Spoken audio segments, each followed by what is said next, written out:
Imagine you went to the doctor and you got an exam, and afterwards you find out that your doctor wasn't a doctor at all. He was just some creep pretending to be a doctor.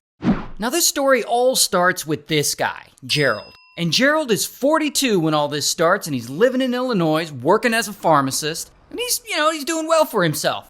But one day in 1971, his whole life falls apart because he gets caught up in a fraud case. And the state medical board revokes his license. So now he can no longer practice as a pharmacist. And this is devastating for Gerald, because working in the medical field is his entire personality, and he'll do whatever it takes to keep working there.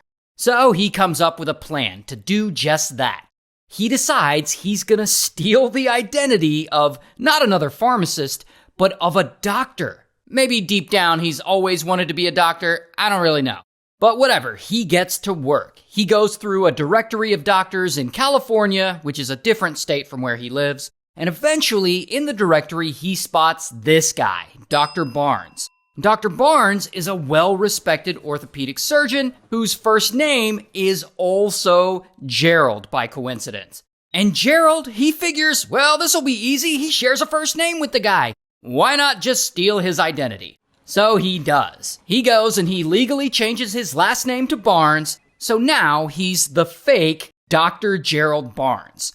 Then he decides he needs the real Dr. Barnes' medical credentials. So he writes to the California Medical Board, pretending to be the real Dr. Barnes. And he makes up a whole bullshit story telling them that his estranged wife had burned down their house and that the fire had destroyed his medical license and that now he needs a replacement copy for some new job he's trying to apply to.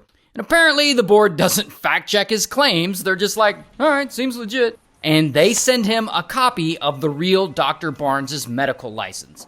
So now Gerald, aka the fake Dr. Barnes, officially has everything he needs. So in 1976, he moves from Illinois all the way over to Southern California. And there he starts applying to jobs using the real Dr. Barnes' credentials. And somehow he actually gets hired. Like, he's able to bullshit his way through that interview process, and he gets a job at a medical clinic in Irvine. So he starts working there, and he's seeing patients and stuff, and a few months go by. And pretty quickly, he's seeing up to 40 patients a day. And it seems like no one suspects him of being a fraud, and things are going great. Like, he's back in the medical field like he wanted. He's also getting paid as much as a real doctor would. Things couldn't be going better. But then, about 3 years go by, and it's now 1979. And one day, a guy visits the clinic, this guy, John. And John, he sees Gerald, and he's complaining of thirst and dizziness and rapid weight loss, all of which are textbook symptoms of adult onset diabetes. But see, John, he doesn't know that yet. But you know who else doesn't know that yet? Gerald. Because of course, he's not a real doctor. So Gerald, he runs a few tests on John, and he's like, "You're fine, just go home, get some rest." And 2 days later, John, unfortunately, falls into a diabetic coma, and he dies. Now, Gerald's assistant, this guy, who we'll just call assistant hears about John's death, and he actually gets concerned that Gerald didn't spot the issues beforehand. And that makes him suspicious, and he decides to do a background check on him. And soon enough, he discovers that Gerald isn't a doctor at all. In fact, he's a complete fraud. So he reports him to police, and bam, Gerald gets arrested. And he pleads guilty to unlawful medical practice and involuntary manslaughter, and he's sentenced to 3 years in prison. And about a year and a half later, he gets out on parole. And I think we're in 1982 now. So he gets out, and he goes right back to pretending to be a doctor. He applies for jobs at more clinics across California, and he gets them. Until one day, at one of the jobs, a receptionist at this new clinic had also worked at his old clinic. And she recognizes him right away, and she tips off police, and so, bam, Gerald's arrested again. This time, he's sentenced to over 3 years in prison, but again, he gets out early, this time for good behavior. And once again, he goes right back to the same act, pretending to be a doctor. And he keeps working at clinics until 1989, when he gets another job at a clinic in San Bernardino County. And there, he gets caught, and bam, he gets arrested again, and he goes to prison again.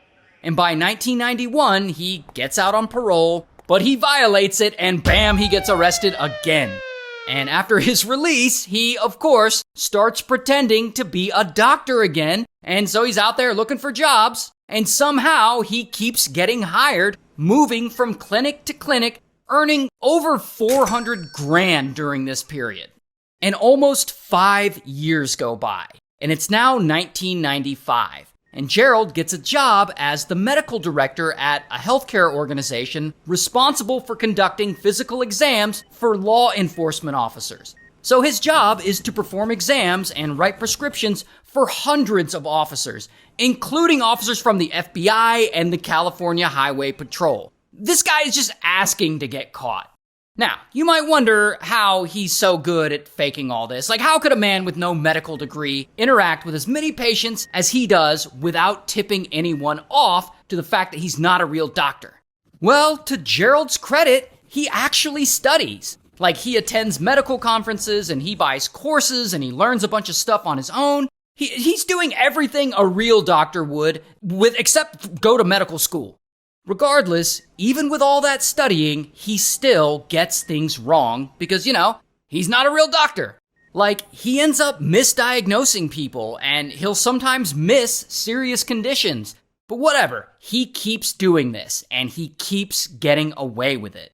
But then, one day, he runs into Assistant, his former assistant from his old job. And Assistant recognizes him immediately, and he tips off the feds, and so, bam, Gerald gets arrested yet again. And he takes a plea deal, but this time they don't go easy on him. This time he gets 12 and a half years in prison. And so now it seems like he's finally gonna be locked up for a long time, and this whole pretending to be a doctor act will now finally stop. Until... Here's the thing. While in prison, Gerald keeps studying medicine. He takes several medical courses, I assume they're correspondence courses, and 3 years go by. And then one day, he decides that he's studied enough and he's ready to go be a doctor again, and that he really wants to go back and work at a real hospital and work with real patients. So what does he do? Well, he comes up with a plan to escape. He's gonna trick the prison into letting him go. So he puts in a request with the prison admin, and he says that he wants to transfer to another prison to take some training classes that aren't offered at this particular prison.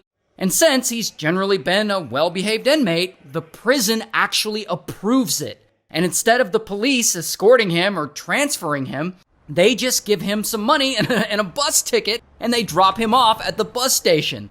And he's expected to get to the other prison that way. Now, of course, instead of getting on the bus, Gerald, he just escapes, he flees. And he disappears, and he goes to another town where no one knows him, and he goes right back to practicing medicine and pretending to be a doctor again. And about a month goes by, and police finally find him, and bam, he's arrested again. Here's one of his mugshots. And ultimately, he's ordered to finish his initial sentence, and also they give him 30 months on top of that for trying to escape.